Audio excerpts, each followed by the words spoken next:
Are you ready to begin your journey out of the realm of just theories and into a world of excitement and experience that only comes with braving the unknown? Join us as we speak to entrepreneurs who have faced the challenges of successfully creating businesses at home as well as abroad. Whether it's arts, services, or tech, from Shanghai to Tokyo, Bangkok to Mumbai, we'll help you find your inspiration and turn it into action. Get ready for Asia Biz Stories, Entrepreneurs in Action. Now welcome your host, Neville J. McKenzie. Laurie Underwood is an American professor, author, and consultant specializing in cross-cultural business communications. She has studied, worked, and lived in Shanghai since 2002. Together with Professor Juan Fernandez at CEIBS, she co-authored China CEO in 2006, China Entrepreneur in 2009, and most recently China CEO 2 in 2020. The audiobook was released in June 2021. After around 10 years of work in corporate communications, most recently as Communications Director Asia Pacific for Air Liquide, she got her doctorate finished in 2019 and switched to consulting and teaching. She is a senior consultant with Sino Associates, focusing on intercultural business communications and crisis communications. She teaches at several business schools including NYU Shanghai, University of Aberdeen, SKEMA and EmLyon. Today she speaks with us about realities of working in China post-COVID, working with China if you cannot travel there because of COVID, and more generally sharing advice from China CEOs on the challenges and opportunities of doing business with China today. So now, without further delay, let's begin. Okay. So, the first question: where did you grow up? Yes, that's always an interesting question. I actually grew up very far from Asia. I grew up in Alaska, and of course that's part of the U.S. in case in case that's not clear. But not just Alaska, but northern Alaska. So a very remote and isolated part of the world. In my hometown, which is Barrow, Alaska, if you ever have to play Trivial Pursuit and you need to know the northernmost city in the U.S., that's Barrow, Alaska. So it's above the Arctic Circle, which means it's dark for 3 months, light for 3 months. No trees are growing there. It's the extreme north. Oh, yeah, okay. Totally the opposite of the world from where I live now in Shanghai. Yeah. So talk us through the jobs that you've had since you left Barrow. Barrow, yeah. Yes. Well, I left Barrow as a child. I studied in Oregon, so that was much more sort of civilized and actually getting close to Asia. So I came to Asia as a reporter, as a young college graduate. I wanted to be a news reporter. That first stint in Asia was in Taiwan. I loved working there. And then I came to Shanghai to study in 2002 at CEIBS, China Europe International Business School, got my MBA there. And that was a great launching pad to actually work in Shanghai. So I've stayed in Shanghai ever since, but I've recreated myself several times. So I started out, I was a news reporter before getting my MBA. I got my MBA so that I could sort of launch myself into corporate communications. Which I did and worked for several big companies. The most recent one was Air Liquide, which is a big industrial gas and medical gas company. And after doing that for about 10 years, I switched again, got my PhD, and now I'm a professor of intercultural business communications. So China has allowed me to change my career, at least 3 distinct times. And that's one of the reasons I have loved working there. It's a place that you can kind of remake yourself quite efficiently, I think. So what has been the reasons for you to make those changes? Yeah, I think in today's world, a lot of people are doing that. And COVID has become another reason, an opportunity for people to change their careers, either by choice or by necessity. But I think each phase was great when I was doing it. So I really wanted to be a news reporter. It was wonderful when I was in my 20s. That lifestyle wasn't great after I had kids, to be on call and to be on a harsh deadline. So going back to school, getting my MBA, and I really wanted to get some solid corporate experience. And then I did that, and now that my kids are, out of the house doing their own studies in the U.S., I'm a bit more free to pursue what I want to do now, which is teaching. So I think now I feel like I can be a good professor because I've had work experience. So it came at the time I was ready to, do something else with my corporate experience. So yeah, each time has been sort of, I can tag it to my kids. They were young, now they're out of the house. A good time to kind of refocus my career. So are they still in China? Your children? No, they're both in the U.S. Yeah, they're both in the U.S. Okay. So I'm an empty nester. Oh, right. So this is the question that we had a little brief discussion on before. Recently it's becoming more, in my opinion, and some of the people I know, it's becoming more difficult to find people from Europe and the US to voluntarily go and work in China. So although it's been a good experience for people in the past and sort of a career maker, what are your opinions on it? Well, I think, I've been in China through the whole COVID period. And what I've seen during that period is just a lot of people I know who were working in China, having been locked out during COVID, and then really desperately trying to come back. So that's been the perspective that I have just from my network.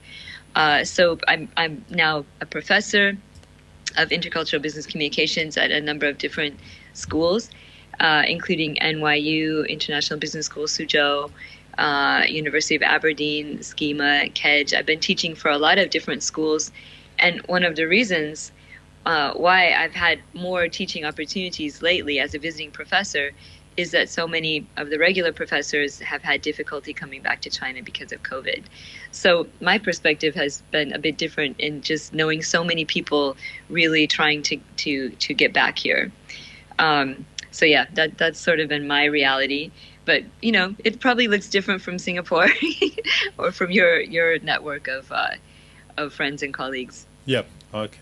So I left China in 2016, and I miss it.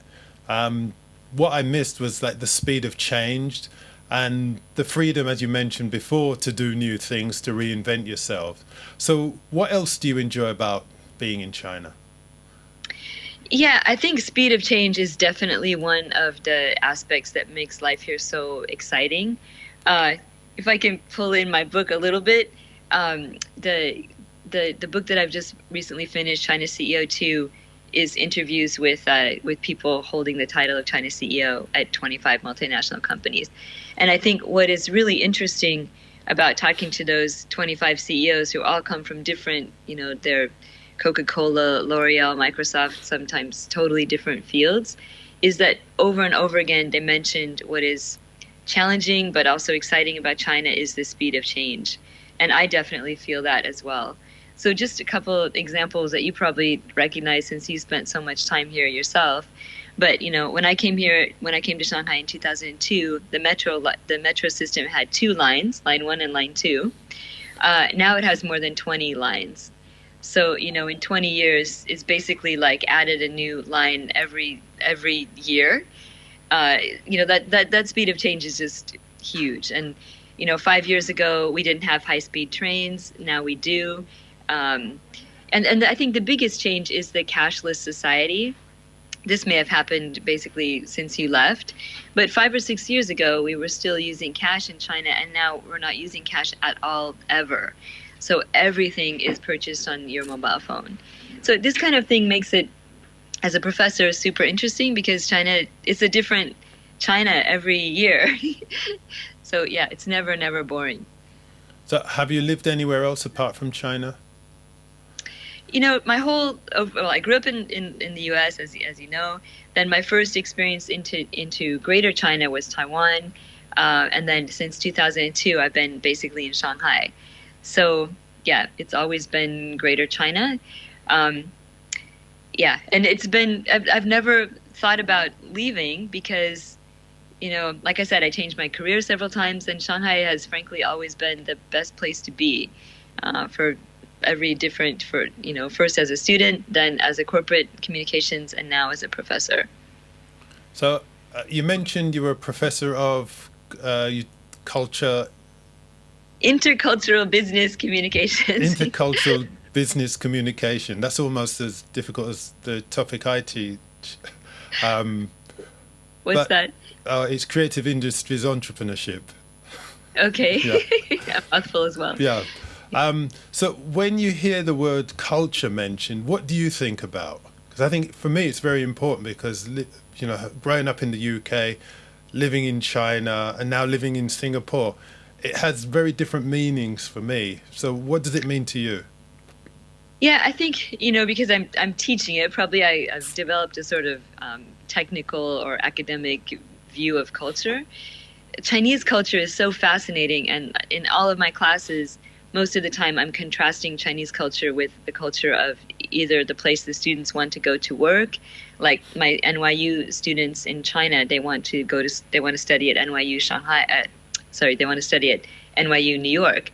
So I contrast Chinese and American culture, or my French students, it's Chinese and French culture. But Chinese culture is so interesting because it's a very distinct, you can't just lump it into sort of generic Asian culture. I'll give you an example. Chinese culture, one of the best kind of barometers of culture is Hofstede's Cultural Dimensions, which anybody who's interested in culture can look up this fantastic website called Hofstede's Insights. And you can use that website to make a comparison between any two countries, and it gives you a sort of graphic depiction of the differences. And when you look at China, it's really different from other Asian cultures on those dimensions. So just as one example, Chinese culture is quite hierarchical, which is normal for most Asian cultures. So, that means when you work here, you need to be respectful of people based on their title and age and things like that, more so than in the West. But on the other hand, China is very open to risk. So that's very different from other Asian cultures like Japan. So, it's a fascinating place because it's such an interesting mix, and it takes time to get to know Chinese culture. But once you understand it, it really helps to communicate. There's so many mistakes that people make in communications that we don't even know they're based on culture until we realize that we're not communicating well, misunderstandings are happening, business negotiations are breaking down, things like that. That's what I think I really love about teaching this class. I try to help people avoid big, embarrassing, and potentially, disastrous mistakes when they do business communication. So what would you say is the most important thing you've learned about living and working and teaching about culture? I think, I just have a more deep respect for the importance of culture and how it can either be a glue that glues people together or, be a sort of toxic chemical that pushes people apart. So, it's really worthwhile to take the time to understand a different culture before you just arrive and start trying to do business. I think Americans tend to be very, results-oriented, short-term, and we tend to be, think that we can just be charming and nice and get the job done without putting a lot of time into learning about the different culture. But I think that's a mistake. And certainly that was a message from the CEOs I interviewed. All of them who were not Chinese said they have to spend time learning about Chinese culture. It's just not going to work if they try to, come in and plow through acting as an uninformed American. Okay. So you mentioned before that your book is called China CO2. Why is that? Yes, that's a good question. That's because there is a China CEO original book with just the title China CEO that came about when I was an MBA student, and one of my professors, Juan Fernandez, he's a professor at CEIBS, he had the idea for a book project, and so we worked on that original book together, and then we did an update in 2020. So the idea for both books is to interview people with the name card CEO of China for big multinational companies like Coca-Cola, Microsoft, L'Oreal, Tata, Sony, all different companies, but the top man or woman there. And for China CEO2, we went back to some of the same companies, 25 companies in total, and interviewed the people in the same position. All of them were different except one. And and a very interesting thing between the first group of CEOs we interviewed and the second one is that they changed a lot demographically. So in the second group, more women. In fact, there were no women in the first group of CEOs we interviewed. So as a woman, I'm very happy to say the number of women went from 0 to 4. So that's a movement in the right direction, I think. And in the first group, they were all not Chinese. And in the second group, 8 out of the 25 were Chinese. So those two trends, I think, are quite interesting. And the third big change is that among the foreigners who were CEOs in the second group, more of them are younger, kind of in the middle of their career, not at the end of their career. And they also spent more time in China. So the first group, they kind of were like experts in their field, a long time in the company, but flew into China, for not that long before taking the CEO role. Whereas the second group, they kind of worked their way up to the CEO role in China. So yeah, a lot of changes that I felt were really interesting. Do those people, they choose to become CEOs in China, or so you mentioned that they were sent from their home country to China, but the second group in CEO2, they moved to China and then became CEOs. So was that a conscious choice? I think that's a good question. You have some insight into, I think, a change in the mindset. To me, it seemed like from talking to the second group of CEOs, they really had a deeper commitment to China. They really wanted to come to China, and they spent time. Most of them came in a different role and then, worked their way up to the China CEO role. A lot more of them spoke good Chinese than the first group. So just a mindset of, more of a commitment to being in China, understanding China. And also a super interesting difference was that with the second group, many of them said that they had ambitions to go on to really top global roles in the company. And they said that being posted in China as the CEO was a very important stepping stone to those global roles. In other words, you couldn't become in the really top executive group without spending some time in an important role in China. So just the whole importance of China seemed to be much higher in 2020 than it was in 2006. So yeah, I found that really inspiring for any of us working with China, working in China. It just means that MNCs, multinational companies, recognize the importance of China even more now than they did in 2006. Did they say why China was such an important? I mean, we know it's a big economy, but why do they consider it important? Yeah, I think like you mentioned, the speed of change, and something else really different between 2006 and 2020 is China's digital transformation. China was not a digital leader in the world in 2006, and now it really is. Like I mentioned, it's a totally cashless society. One of the first, certainly the first giant economies that's totally cashless.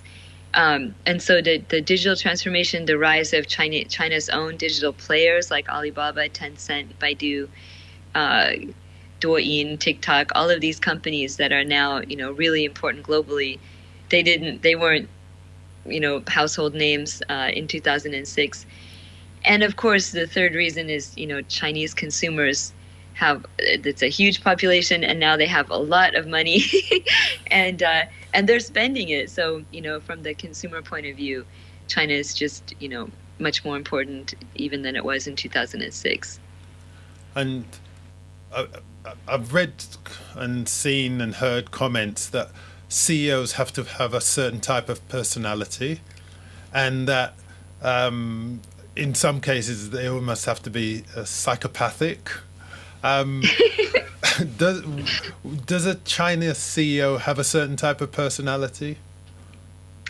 I think one thing I've realized, because, among the 25 people that I interviewed, they were very different. I think before I did either of the books, I would have thought that all CEOs need to be, really charismatic, super great speakers. And I would say there's a variety, in the CEOs that I interviewed. Not all of them were fantastic orators and, super inspiring motivational speakers. But I would say that for the foreign CEOs, the things that they mentioned were actually a bit surprising.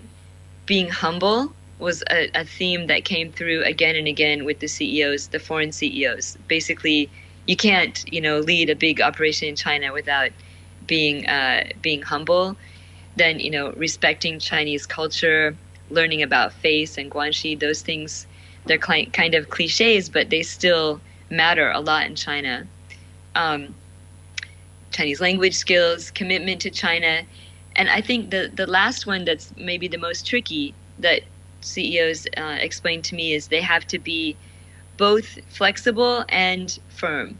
So, and that takes like a judgment call. When do I bend and adapt to China, and when do I say, no, this is a core, procedure in our company and we don't change that?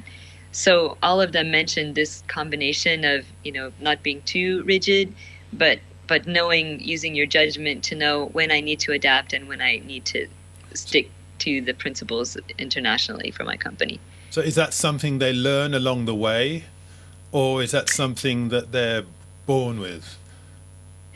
I think that one, the difference between when to be flexible and when to not be flexible, probably they learn along the way. Although, they also mentioned that you have to be super clear about ethics and standards and, those parts that can't be changed for the company procedures, but then also have the good relationship with headquarters to come back and say, look, this principle that we really want to instill worldwide, it just doesn't work in China. To also, understand China well enough to say sometimes we have to change to match the market here. Yeah, bringing that up with the headquarters, and recently, because of the worldwide situation, travel has been restricted, and the number of sort of headquarter visits to China has been reduced. So have you noticed, or have you heard about the changes that this is bringing about within the China structure and how it affects CEOs? Yeah, absolutely. So one of the pieces of advice that was in the book, which totally doesn't work because the book came out right after COVID started, was, to bring your headquarters to China more often. There was lots of great advice about people, having a kind of intensive China week for their top headquarters, let them come here and use the phone to pay for everything and ride the metro. And of course, none of that could actually happen when the book came out. So this has been one of the areas where companies really have, struggled since COVID. Because China's complicated, chaotic, changing fast, how can you make your corporate headquarters understand that since they can't come anymore? So this has been the area where I've done actually quite a few consulting calls and tried to advise companies how to cope with this. I think the only way to do it is to try to communicate like we're doing right now by electronically, but to do that in a smart way, maybe smaller, very interactive groups rather than a big meeting where there's 30 people on the call and most of them are screen off, not really there. You know what I mean? But yeah, it's been a challenge for everybody. They have to try to communicate more frequently with smaller audiences and bring China to them since they can't come. So I've been advising people, if you want to explain something going on with your consumers, go out and make videotapes and show people, what's actually going on in China so they can try to feel it, even though they can't come to visit. But yeah, you hit on it. It's a big challenge right now for so many companies. So have you ever met a CEO or a potential CEO that just you thought isn't going to make it? And have you been right? No names. Yeah, I've definitely met people who are not following the advice in the book in terms of being humble, trying to understand Chinese culture. And another big piece of advice for non-Chinese coming here is to break out of your comfort zone. Don't stay in the expat circles. Try to make real friends in China. And that means, not just with your team either. So the ones that have made it have really made an effort either to learn the language or maybe to do some study in China is a great way to meet Chinese. Or one CEO, I'm sure he would be okay with me mentioning this. The head of Coca-Cola is an American, and he doesn't have time to really learn Chinese, and he certainly can't go back for his EMBA. But he said what he does is he joined wine tastings where there are Chinese going there. They tend to speak some English, and he's been able to make friends that way, and also join some. And he was very proud to show me that he had like over 1,000 Chinese friends on his WeChat. So making an effort like that, just being humble and reaching out and trying to break out of your comfort zone are the tricks to succeeding. And not doing those things are kind of a surefire recipe for at least not enjoying your time in China and probably not adapting that well. That seems to be like the advice I used to give teachers just coming into China. So it seems that at all levels it's very similar. I used to tell them that no one's going to come to you and say, "Can I be your friend?" So you have to go out and make friends. You have to go out consciously and deliberately to make friends. So even at the CEO level, it's a factor that has that they have to consider, that they're not going to meet people. They can become very isolated, which can be very lonely. Yeah. Yes, yeah, and the problem with isolation is you might get a warped view of your job and what actually needs to be done. So, traveling, going around China, not staying in the big cities, not staying with your team constantly, trying to get to know people outside of that has been, the ways people break out and actually succeed in China, as you said. Yeah. So you recently, when we spoke a couple of weeks ago, you were traveling. So you've just mentioned get out and travel. How often do you travel around China? Well, yeah, of course we do have some COVID restrictions, but as long as those are not in practice, that's of course one of the beauties of being a professor. You're on a semester calendar, and you can normally travel around during the winter break and the summer break. So yeah, I one of the most wonderful things about my time in China has been traveling, seeing different areas of China, especially like Yunnan, Sichuan, the more wild parts of China. It's a fascinating place with so many different aspects, and what you realize is also one of the things that was brought up in the book that makes China challenging but also interesting is that it's not just one country, it's many different areas that each are at different different periods of economic development. They have different cultures, different histories, consumers have different tastes. So getting out and traveling is a great way to see that firsthand. Wow, life is really different, say, in Tibetan Yunnan versus Shanghai, Beijing. So yeah, if I just advise anybody who's in China to get out and see the different aspects of it. So have you been to the north of China? I've been to Beijing, and we went to Harbin last year. Yeah. Yes, we went skiing in Harbin. Yeah. Lovely. Super cold. I've done the same. Yeah. We went in the winter. I think it was just around Christmas. Again, when I was teaching, we had a winter break, and we went up to Harbin. And I have never been so cold. But for you, coming from Alaska, it was probably a reminder of home. It was a reminder of home, but it was a reminder that I didn't have the right, clothes anymore. Yeah. Yeah, it's extreme. But the Harbin ice show, fantastic. Yeah. I mean, really, really impressive. And so many tourist spots in China are really impressive now. China has made a huge effort to create amazing places to visit.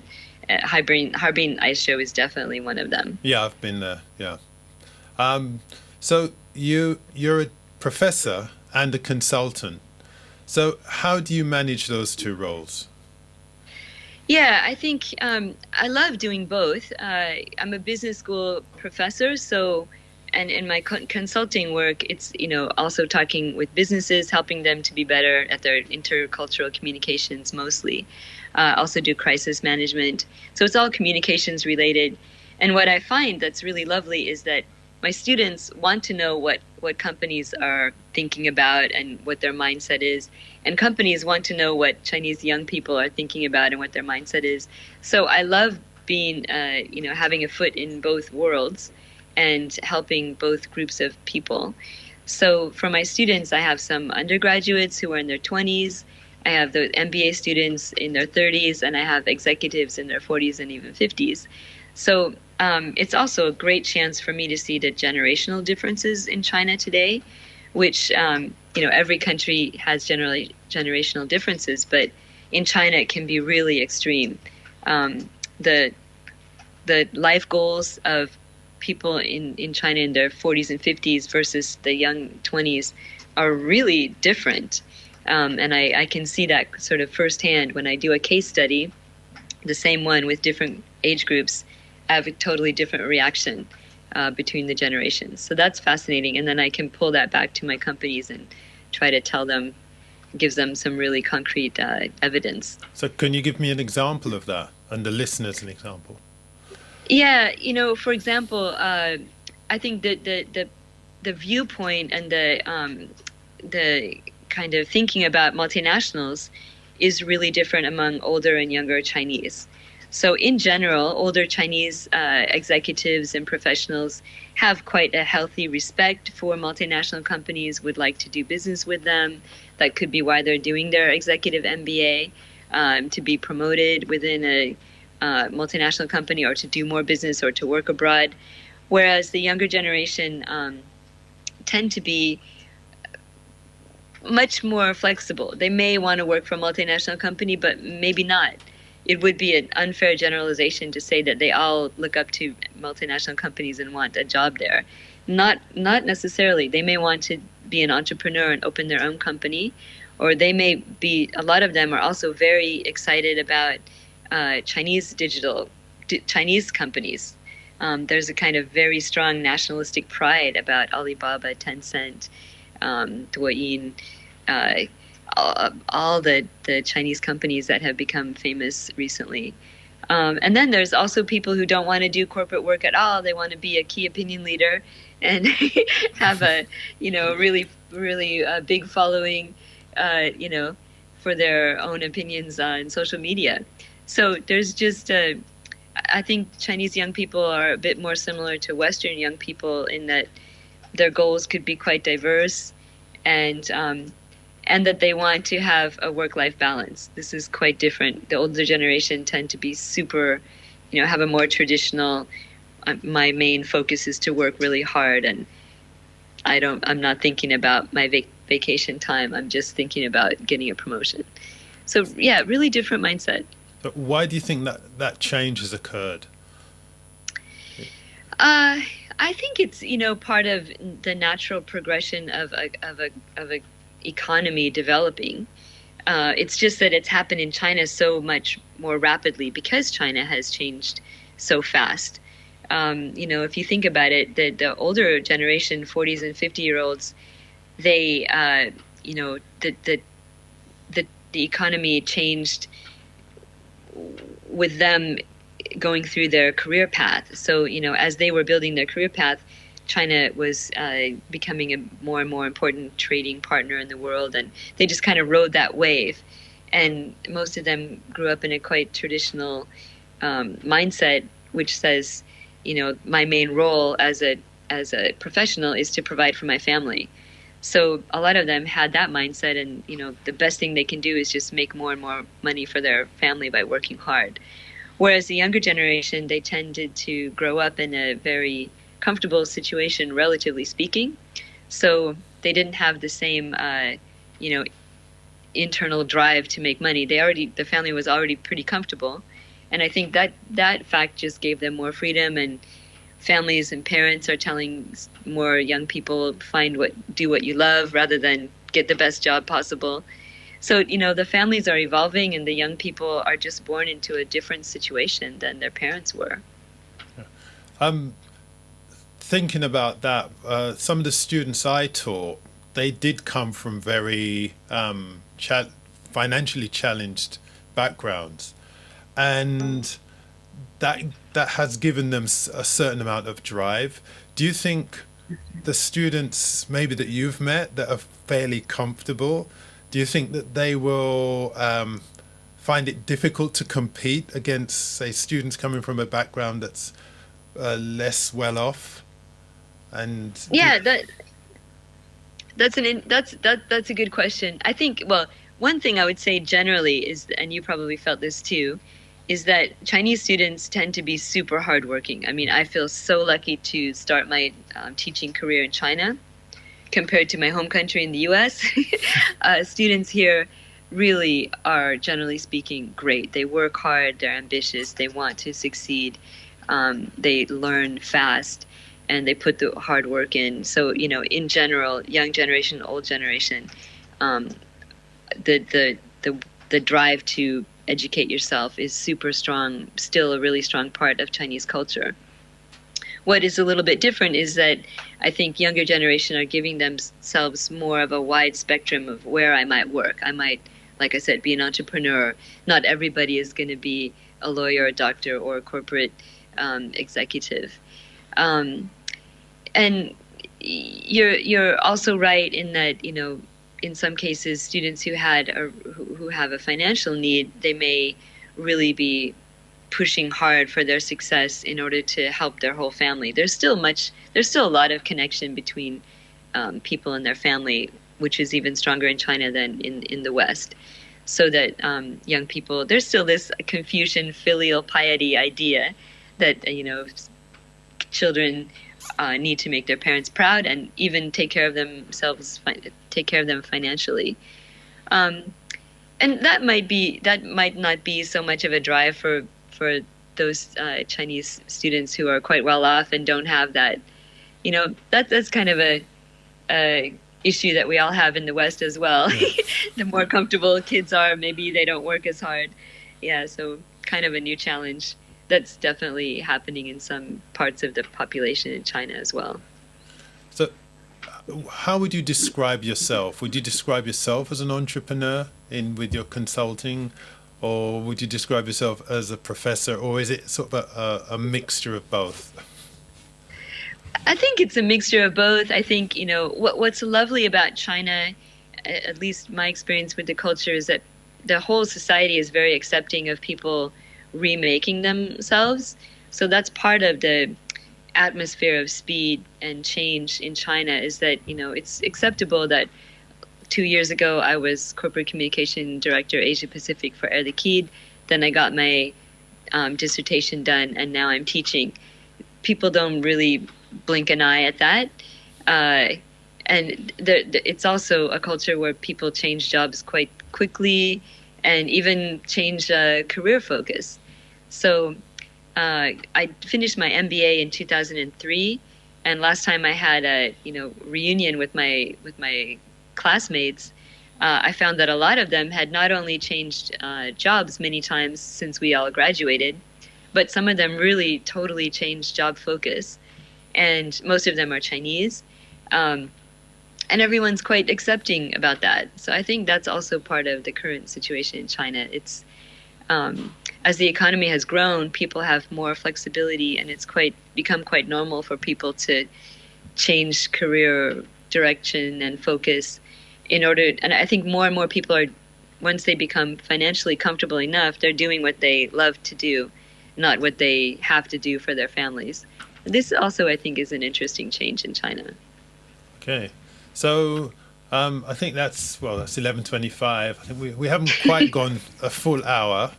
But what would be, if you had what would be your final comment about living and working in China, say as a CEO first, then as a professor? and then as a consultant. I'll give you a choice of three comments on each. Okay. All right. I think one thing, I mean, I'm not a CEO, but I interviewed lots of CEOs. Yeah, that's another question I wanted to ask you. Why aren't you a CEO? You know so much about yes. what it takes. That's a good question. I think I'm a better CEO observer than I would be as a CEO. I think, I've learned a lot from talking to them, and I feel much happier just, absorbing their advice and putting it out there and hopefully helping people who want to, advance their career in China. So I love doing that. And at this stage in my career, I love teaching and helping people to advance their career. I think that's the best, place for me to be. But I think what is a good message to remember is that China has even increased in its importance for lots of multinational companies than it was a couple of years ago. And so for any of you interested in working in China or with China, it's going to be time well spent and energy well spent. China's going to continue being a super important economy in the coming years. I think there's no doubt that working in and with China is going to continue to be super important. So to do that well, spend time learning the culture, and during the time of COVID, which is probably going to continue to interfere with travel, we all have to reach out both ways. Those of us in China have to reach out, and those of us outside have to reach in and try to connect, in ways that we can help each other.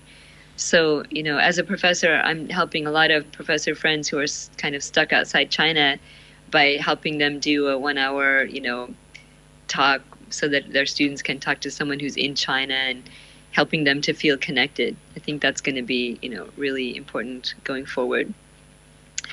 So, yeah, and as a consultant, I really love helping people to understand China better and to solve problems and issues because, like I said, China is different every single year I've been here. Almost 20 years. Next year will be my 20th year in China.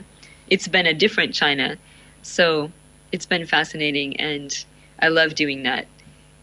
So I hope I can just continue to help people with their China issues. Okay, thanks, Laurie. And thank you, Neville. I hope we can have another conversation in the future. I think we will. Absolutely. I think we've got quite a few things in common. We do. Yeah, I've been a professor, lecturer. I've just started my own business in creative industries entrepreneurship.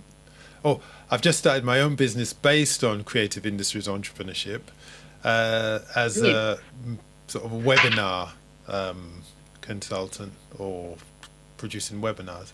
So super. Yeah, and hopefully we can get you involved in that as well. I would love to. Yeah. I would love to.